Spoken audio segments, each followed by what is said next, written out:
Hi everyone, welcome to part 2 of how to calculate your macros and calories. This time we're going to be using a body fat percentage. So if you know your body fat percentage, this is the formula for you. I just want to put this out there that I honestly know that there are so many websites where you can go to and put your height, weight, body fat percentage, and they will tell you how many calories and macros you need. I don't trust those websites. And as a nutrition coach, it was really important for me to know exactly how to calculate it accurately. I have used those websites before, and every website that I went to gave me a different answer. And the next thing you know, I'm trying to find something in between. And over the years, I haven't really been successful, but I can say that I have used these formulas on myself and on my clients, and they have seen a difference in their body composition. I hope that you guys like this video. Give this video a like, share, and subscribe if you haven't already. And follow me on my Instagram, Squatting Saffron. Okay, so for part 2 is knowing how to calculate the calories and macros if you know your body fat percentage. The formula that I'm going to be using for this is the Katch-McGirdle equation. I hope I said that right. As always, the first thing that we're going to find out is the BMR. So the BMR, again, is the basal metabolic rate, which is the total amount of calories a person needs to eat, breathe, sleep, and just to sustain their life, okay? It doesn't account for exercise or anything. It's just for their life at the moment. As you can see, this equation doesn't require having an age or height as the previous one, okay? So this one is a little bit more simple to use. It's one of my favorite, but I honestly know that not everybody can use a body fat percentage. So for certain individuals, the formula that I had explained in my previous video does help, but this one is for individuals who know exactly what your body fat percentage is. Now, there are a couple of ways to know what your body fat percentage is. My favorite way of knowing is with a caliper. Again, these are all just measurements, but if you have something based off of nothing or just a guesstimate, you will be more successful in the long run.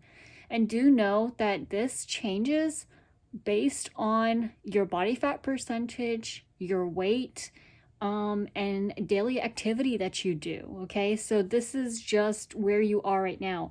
Do know that you probably have to recalculate this after every couple of months or so when you start seeing improvements in your body, because what's worked before doesn't work now anymore, and you have to shift your plan. That's a very big step to take and a decision to make when you do see changes in your body, is that you need to start thinking ahead. So for this one, it's really easy, and everything, again, the weight is going to be in kilograms, and this is the body fat percentage. Like I said, there's a couple of ways to figure it out. Caliper is one of my best ways to know because it's cheap, and it is cheap, but it's a little bit more accurate than trying to find an expensive equipment trying to know what your body fat percentage is. So you will notice that in this equation, there is no men and women. It's not separated as that. It's just as body fat percentage, which is another reason why I like using this, because if you do know your body fat percentage right off the bat, and again, no, I don't mean knowing it from the computer or the internet. I mean from like an accredited source of equipment, whether that's a caliper or whether that's like a DEXA scan or something. But one of the most accurate ways, though, is the hydro weighing. So I don't know the proper term. I think it is. That's what it is. You submerge yourself into water, and they figure out basically your fat mass associated with the water. It's really cool. Search it up. It's a hydro weighing, I believe, and that's one of the most accurate way to find out your body fat percentage. But how to find it accurately cheaply is with a skin caliper. So ask a person, a professional, or your trainer or your nutrition coach to help you know if you can do a caliper or not, and they will assess that for you and give you that number. So again, for this example, I have set it up to, scooch this over here, I've set this up to where the body fat percentage is 28.67 and the weight for this individual is 135 pounds. And I converted that to kilograms using good old Google. So that is 61.2 kilograms, okay? So first step, we're gonna figure out the BMR. So let's go ahead and do that. We're gonna plug our numbers in into that right here. So it will be this.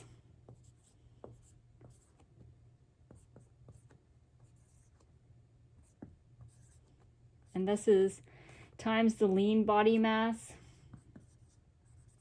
which will be in kg anyway. But you will see that this has 2 steps to find out. So the first step before how to find the lean body mass, the first thing to do is how to find the fat mass. And that we're going to do right now. So your fat mass is going to be your weight in kilograms. So 61.2 times your body fat percentage. Now, do you realize that it's your body fat percentage, so you have to move 2 decimal places to your left, and that would be 0.2867, because this is already in a percentage form, if you want to say. So we need to make this not a percentage form because it'll be easier to put into your calculator. And that's what's going to give you our fat mass. So I'm going to put that in my good old calculator.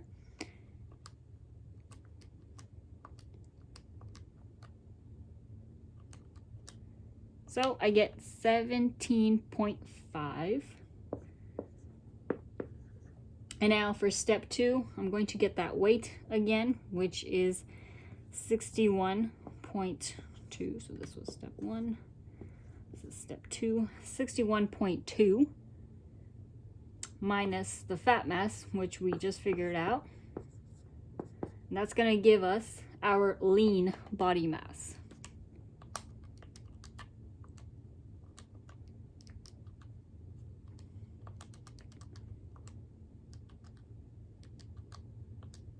So that gave us 43.7. Now I'm going to plug in those numbers. 370 plus the 21.6 times the lean body mass, which is 43.7. I'm going to put that in my calculator. Don't forget to put your parentheses in the right places when you're using a smart calculator. Does the work for you. So now I'm going to round that up, and your BMR is 1314. I rounded that up so we can get the whole number. Now we're going to be using our total daily energy expedition. This BMR is for sustaining where they are. It does not include any activity or workouts that that individual will be doing in a week's time or twice daily. Okay, so we're going to use the same one that I used in my previous video. And we're going to assume that this individual works out at least 6 to 7 days. So I'm going to do the 1314 subtract or times that by 1.725.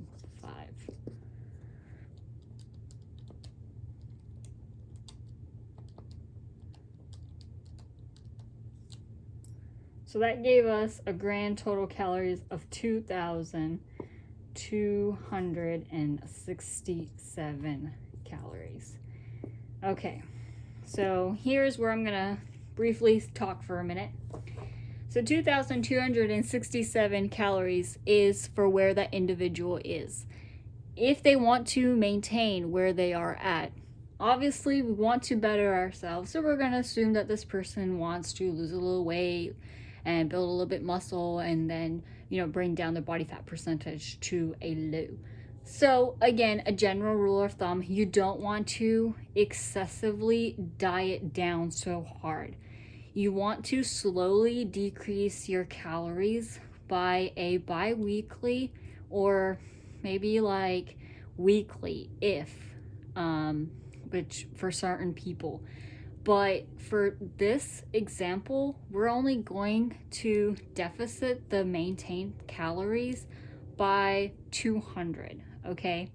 You don't want to do something so extreme. Again, 200 is good. 250 could be good if it's a higher body fat percentage and you want to bring that to a minimum.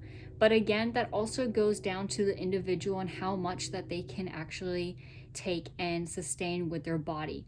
All right, so supposing that this individual is going to slowly decrease their calories on a bi-weekly basis, we're first going to decrease by 200. So I'm going to head and decrease this number that I figured out by 200.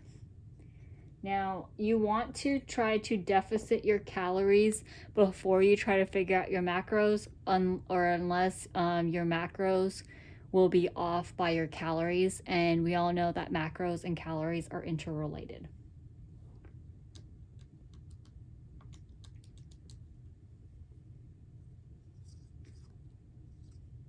Okay, so now their new calories are going to be 2,067. Okay, we figured this out.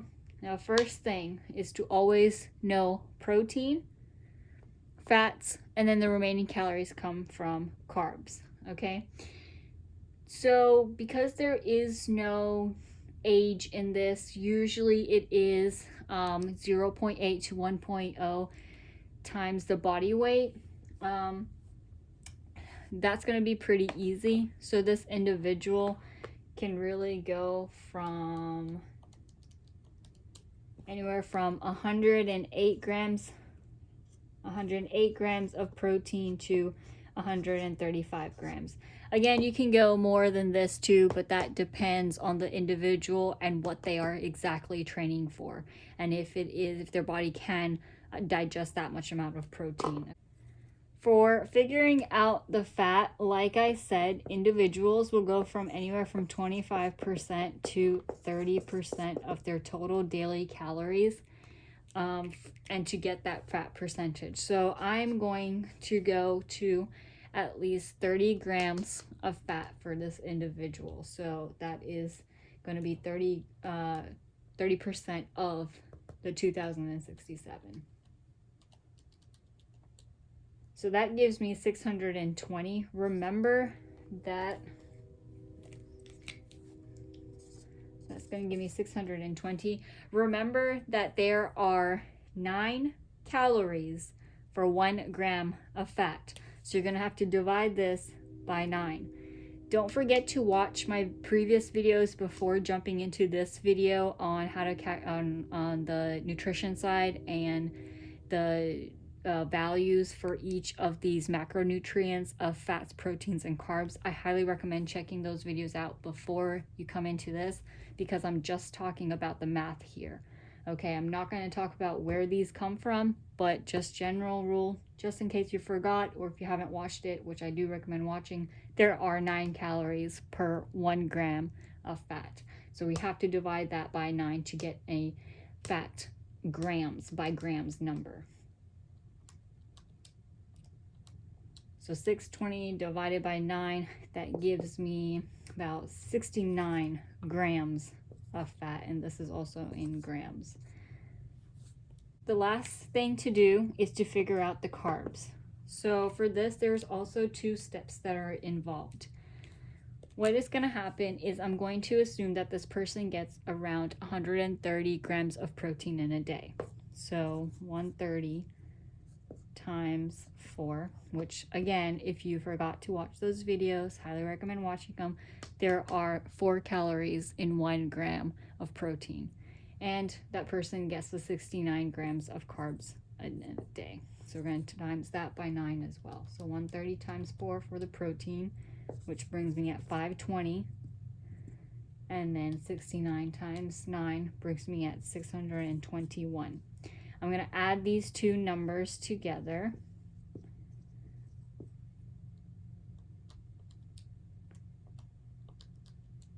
That gives me 1141. And what I'm going to do, again, the remaining of the carbs, of calories, comes from the remaining that you have right here. So that is 2067 subtract by 1141, which brings me to 926. We're going to divide that by 4 because there are 4 calories in 1 gram of carbs. So divide that by 4. That means this individual needs 232 grams of carbs. So with this example, the person's body fat percentage is 28.767 and their weight is 135 pounds or 61.2 kilograms. For total, they're going to need calories of 2,067. Their protein is going to be anywhere from 108 to 135. Fats are going to be to 69 grams and their carbs are going to be at 232 grams.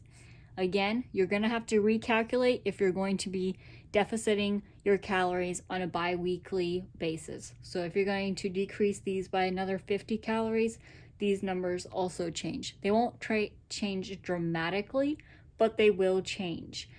Some people like to make their protein a lot more higher, which could put these to a lot more lower. Some people like to go low carb, about 100 grams of carbs, and then their protein will be about 200 grams, and their fats could stay to like 60 or 70.